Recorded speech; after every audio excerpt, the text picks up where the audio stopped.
GT570、GT600 パッケージ、GT800 レーシングスペックと開発が進んできた H ケース R35GTR チューニング。新たに GT800 プラスレーシングスペックが誕生しました。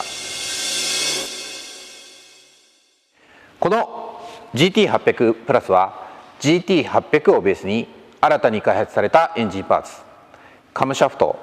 ピストン、コンロッドを組み込み800馬力オーバーを達成します。今日はこの GT800 プラスのエンジンパーツを詳しく解説し、さらにこの GT800 プラスを組み込んだ R35GTR で富士スピードウェイをタイムアタックします。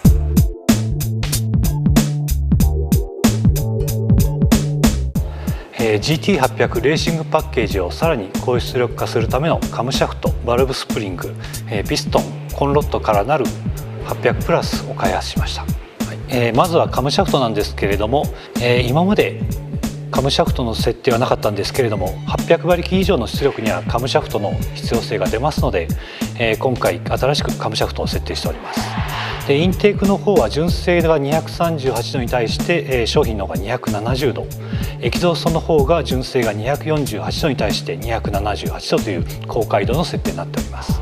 リフトの方も純正の 9.2mm から 11.0mm、エキゾーストの方は 9.5mm から 11.0mm という設定に変更しております。このリフトを成り立たせるために専用のバルブスプリングがセットになっております。インテーク側が紫色のスプリング、エキゾースト側が赤いスプリング、こちらの方をセットにしまして高リフト対応という形になっております。ピストンの方なんですけれども、新しくピストンプラスコンロッドステップ2というものが設定されております。こちらの方が新しいカムシャフトに合わせた 1mm 深いタイプのリセスになっておりまして、圧縮比等は今まで通り同じものと使っております。で基本コンセプトでありますクランク無加工で使えるというバランス率に関しては今まで通り同じ形状となっております。新しいピストンプラスコンロッドステップ2なんですけれども、今までのステップ1コンロッド、こちらトルクが115キロ対応だったんですけれども、新しいものは、強度解析の上130キロのトルクに耐えられる設計になっております。こちらのコンロッドなんですけれども、強度を成り立たせるために多少重くなっているんですけれども、10g 以内の変化ということでクランクを無加工で使用することができます。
今ね、ストレート何キロだと思う？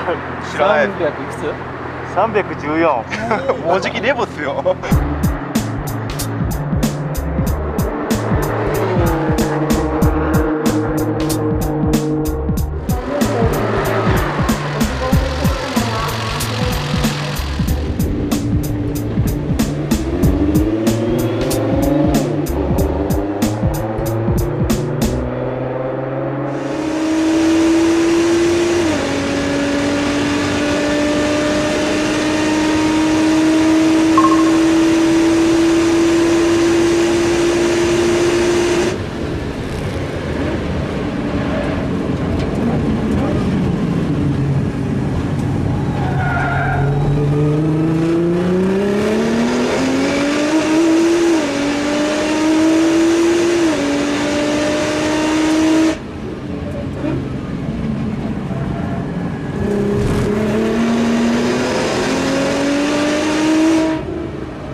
今回はですね、GT800 を超えるパッケージをですね今 HKS さんがやっているということで、今回はその初走行にここ富士スピードウェイにやってまいりました。先ほど乗ってみたんですけども、ぶっちゃけですね前回のその800の時も速いなと思ったんですけど、さらにだいぶ上来ましたね。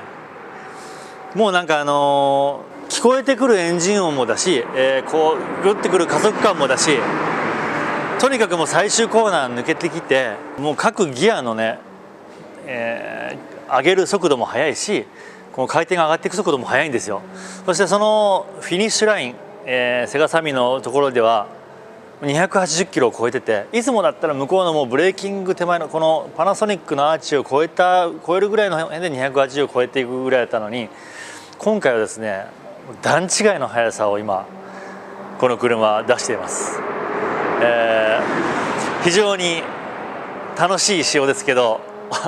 怖い、若干やば気持ちいい感じです。本日の富士スピードウェイでの最高速はですね、HKS のサーキットアタックカウンターで示す速度は318キロ。以前はですね300キロ出るか出ないかってところだったので、段違いの速さってことが分かると思います。今日はですね前回スリックタイヤとかで走ったんですけども、今回はノーマルタイヤ、ラジアルタイヤで、1分45秒8、これは間違いなくノーマルタイヤでのレコードタイムだと思います。富士スピードウェイ最速タイムを樹立するとともに R35GTR チューニングの新たな世界を切り開きました。それが GT800 プラスです。